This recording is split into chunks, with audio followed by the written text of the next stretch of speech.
Hello guys, welcome back to my YouTube channel. My name is Rehema, and if you are new here, please consider subscribe. And guys, we are here again with another video, very interesting video, very educative video, and can give someone hope. And so guys, if you are new here, please consider subscribing and drop a comment to know what you think. Share the video, like the video, and click on the notification bell so that whenever we upload any new video with the existing team, you'll be the first one to watch, even in front of them. And so to my returning subscribers, thanks so much. I owe you a lot of respect. I owe you a lot of thanks for. And so guys, I really appreciate your effort. I really appreciate your support. To this far, it's because I'm seeing you are supporting me. Yeah. So guys, in today's video, I just want to share how the experience I have with my Arab family. And so guys, actually I believe that this family is a God-sent family to me. They are a God-sent family to me, and I really love them so much. I really love the family so much. Yeah, I love the family so much. This is my second home. Apart from home that is in Kenya, this is my home. Yeah. So guys, I just want to share some of the things, because people will be like, why do you call them God-sent? Why do you think they are just nice? Yeah, so I just want to share some of the things or some of the experiences I've been with these people, telling me that actually they are God-sent people. Yeah. So guys, this family, you know, where there is a family or where 2 or 3 people stays, there can't miss disagreements. So there is a time we had a disagreement with these people. That was when I was 9 months old. Oh no, when I was 7 months old, over my salary. And so that is a story for another day, but we made it. And after that, respect became number one in this house. We respect each other. We know that we are like a family. Yeah. So number one, what I can say, and you know, in the life of a human being who is also working, and you know the kind of work we are doing, we need energy. And so number one is food. Guys, this one I can't even say that it's something that changed there after staying with them for almost maybe some time. This is something that initially was there. Food. My madam is number one. I salute her. I really salute her. She's number one. She will be like, Rehema, eat anything you will wish to eat. Yeah, eat. So, and with food they have no problem, and that is the thing that mostly brings issues with house ladies or the house helps with their bosses or the families where they work. So here they know that I don't take meat. I do take meat, that is only beef. The red meat I only take beef, and so they know that. But here, you know, these people likes sheep and goats, but I don't take them. So they are like, Rehema, why don't you take this? Why don't you take this? I was like, no, I don't take. And there is a time they called their son, who is a doctor, and the son asked me, why are you not taking meat? Are you allergic? So that I can give you medicine so that you start eating with no any problem. And actually, let me tell you guys, they've really tried. Actually, my madam has really tried to get me eat the meat. And guys, this is something that you get at the families. You are not even allowed to touch meat, but here they are straining to get me eat it, you see. So it's something that if you hear from other people, it's something that is an extraordinary here. It's like kweli kinzani, kinyume cha matarajio. Yeah, it's the opposite of what is expected, because people outside here are crying that they are not allowed to eat meat, or they are what, like they are always saying that people are lamenting that Arabs with meat, they can't allow you to eat meat. But here they are really they're really interested to get me eat meat. So no, I can't just take it, because even myself, I don't know why I don't take the goat and the sheep. I don't know why. So I told the son that I don't know whether I'm allergic to it, but I don't know the reason why I don't take it. But I have that mindset that I don't just take them. So I only take beef. So there is a time we went to Abha for a tour, and they bought camel meat, fresh camel meat, and my madam told me, Rehema, today I want you to eat this meat. It's like beef meat. It's like beef. And I was like, madam, if it is not beef, I cannot eat. My madam told me, Rehema, you love to eat this meat. It's really nice, and you can smell it. She gave me the priority or the chance to smell it, the meat. So when I smelled it, it have the beef smell. The camel meat, actually, guys, if you are not told that this is camel meat, if you've not seen the bones, because the bones are different with the cows or the cattle's beef meat or bones, you can't really know. Just from the smell, you know that this is beef, but it is the camel's meat. So she was like, today you just have to eat this. Yeah, she was like, today you have to eat this. And I was like, madam, no, I will not. And she was like, you will. This one is really nice, you will. Let me just cook it. She cooked, and she really struggled, and I got a taste. And it was really nice. It also just tastes like a beef meat. Yeah.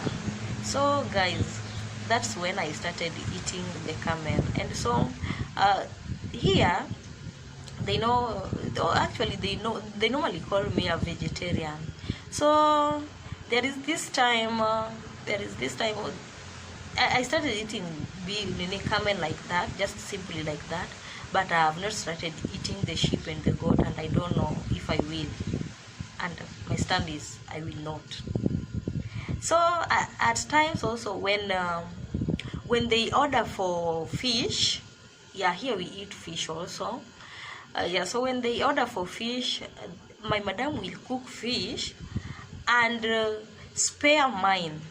She will spare mine, knowing that Rehema is not eating this other meat. Yeah, she will spare mine, and it will be kept in the freezer, that is, so that whenever I feel like cooking, I'll just cook. They ensure I have the beans. I love beans, eggs. Those things that I eat, they'll ensure that they don't miss in the fridge, because they know that if they will cook the other meat that I don't take, I will not eat. So they really ensure that these other foodstuffs that I take are available. So I really thank God. Even if I'm thin, it's just because of my natural body. Yeah. Let me say that slowly, yes? Yeah. So that is how it is. Concerning food, we have no problems. Another thing is my health. My health is a priority in this house as well. Just as any other person in this house, I'm also noted. They also take care of me as their daughter. So when I have health problems, I'll be taken to the hospital. At first, I'll be given paracetamol as any other shagala is given. But if the pain persists or the headache persists, I'm taken to the hospital, yeah, for further tests. And this one, I've seen it more than once. There is a time I was sick, I was taken to the hospital. And lastly, or latestly, when I was sick, I was really sick, and I had taken paracetamol. My madam was also sick. She was operated and she was on bed. Now, when I became so sick, she's also sick. She told the husband, this one, she just gave me paracetamol the very day I complained, and the following day I was taken to the hospital. And so when I went to the hospital, being that this house, mom, dad, and their last born had suffered from corona, the hospital thought that I was having corona. I had contracted corona, so they were like, I'm to be taken for corona test, thereafter go back to the hospital for treatment. Because the hospital where I was taken, they were not testing for corona. So they gave Baba a direction. We were with Baba alone. We were only with Baba because Mom was also sick. She could not escort us to the hospital. So Baba was driving using just the map. He actually didn't know where the hospital is. But because of me, he really sacrificed to ride to that place even if he didn't know. So he rode to the place, and we were really disturbed because when we were going to that hospital, when we were going to the hospital, we didn't know that we were to be told to go for corona checkup or for corona test. Because in that hospital, I've been going to that hospital and they know me. So my boss didn't carry the real copy of the IGAMA, of my national ID of Saudi Arabia. So he didn't carry the copy, but he has it on his phone. So he got it from his PDF and gave them. It was really a problem, and it was really a big problem, but he tried to convince those people, and I was tested. After the test, he brought me back home, and results came big that his number was taken. So he's the one who got the results. He forwarded to me and told me, Rema, you are corona free, and so we'll have to go back to the hospital tomorrow. So the following day, after the corona test results, we went back to the hospital, and I was tested. Other tests were carried, and they got everything turned negative. But at least they gave me other medications that when I started using after 2 days, I got well. I really got well, and that time I could just wash only plates or utensils, that is. Other rooms, like for their daughters and their son, Baba told them, you will be cleaning your rooms until Rehema gets well. Yeah. So my health is a concern to them so much. So you see, that is something also that is contrary to what is believed these people are, because it is believed that here when you are sick, you'll be given paracetamol all the time. Yeah, so it's your God to heal you, but not going to the hospital. Yeah, so another thing, the way my madam was on bed, it's something that could be very difficult, Baba, to take me to the hospital alone. Yeah, but Mom told him, take Rehema to the hospital. Another thing that really makes me feel that I'm loved and by this family is God sent. They are really concerned about my family back in Kenya. They're really concerned.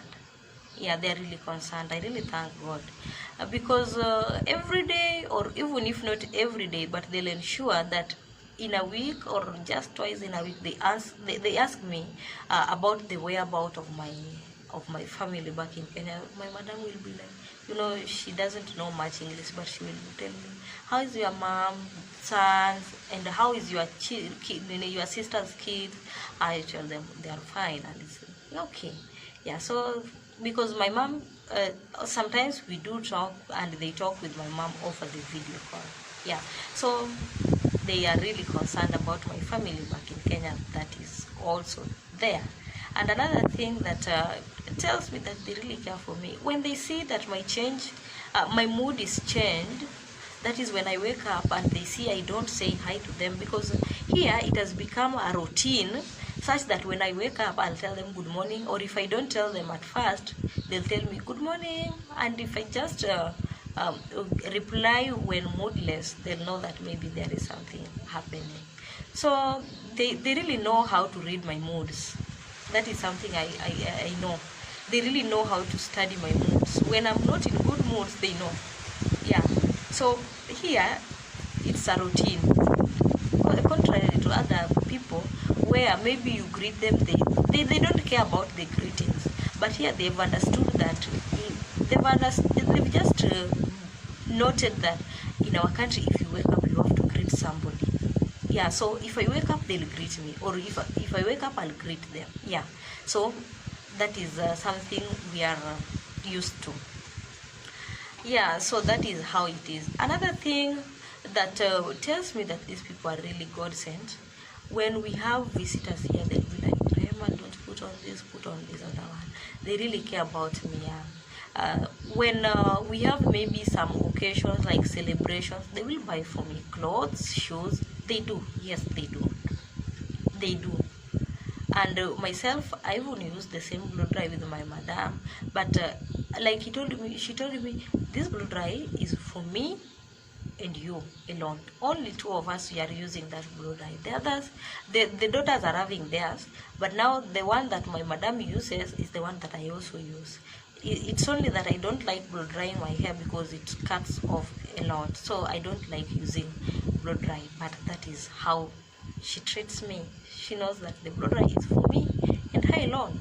And I really thank God for this family, because there is a time when I came here, actually when I came here, I had my phone, a smartphone, and it got some problem. Yeah, and my madam saw that I was really bored, and she told Baba, I remember the day my phone was to be taken for repair, my madam was to be taken to the hospital as well, but because she noted that I was really bored, and phone is the one that the thing that gave me comfort. She realized and told me that, Rema, I'll give you first priority. Let Baba take your phone for repair. Then I'll do what? I'll be taken to the hospital later when he comes back. So Baba took my phone, went to the fundi to repair it, and unfortunately my phone couldn't be repaired. And he didn't call me, but he called Madam, and Madam told her, buy her a new one. So my Madam told me, Rehema, it's okay, your phone can't be repaired. So he didn't tell me that there is another option they've discussed, but she just told me that your phone can't be repaired. And it was also almost end month, guys. It was almost end month. So I was like, can I tell them to deduct my end month salary to buy me a phone? So I was like, let just Baba come back. When I'll be getting my salary, I'll tell him to buy for me a phone. When he came back, I realized that my madam called me, and she was like, Rehema, here is your phone. I told him, yeah, he gave me the old one first. He told me, here is your phone. I told him, okay, I'll want a phone at the end one. And she was like, no, here is another new phone. And I was like, wow, another new phone?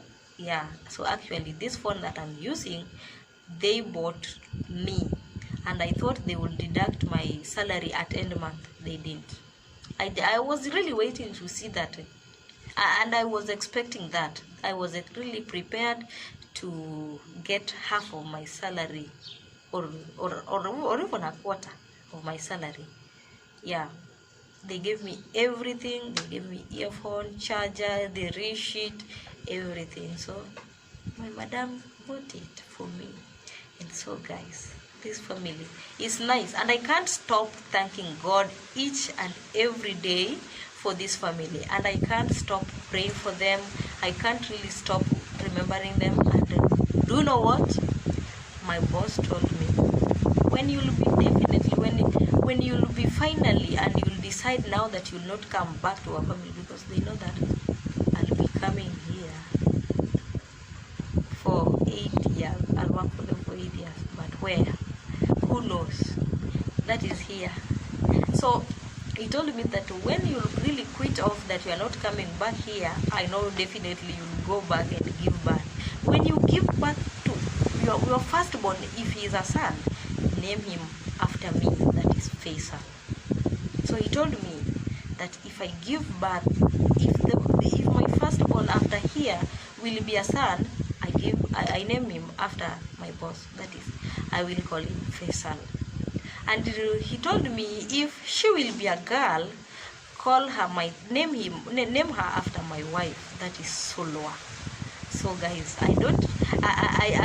I'm just here expecting to receive any, because I've been given names. I have the option for the girl, I have option for the boy. So I'll just get to know which sex will I have. If I'll have a girl, Sulwa. If I'll have a boy, Faisal. And that is it. So guys, I love you so much. The same way I love my family, I also love you so much, because you are also another family that supports me a lot. And so guys, I really respect you. I love you so much. Don't forget to subscribe, like the video, comment, let me know what you think. Click on the notification bell if you haven't, and let's get to meet in the other video. that is coming soon. Next, just wait here with your notification bell on. Wait, we are here. Goodbye.